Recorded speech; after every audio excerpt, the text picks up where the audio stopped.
evo šta se dešava kada pustimo vozača da ide prije nas u tunel.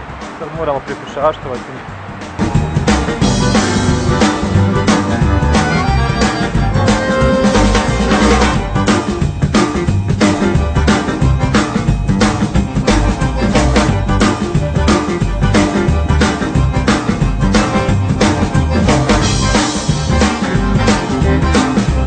Ima li mogućnosti ovdje kod vas malo da bi bilo zanimljivo ljudima sa strane doći, malo nekakvog seoskog turizma?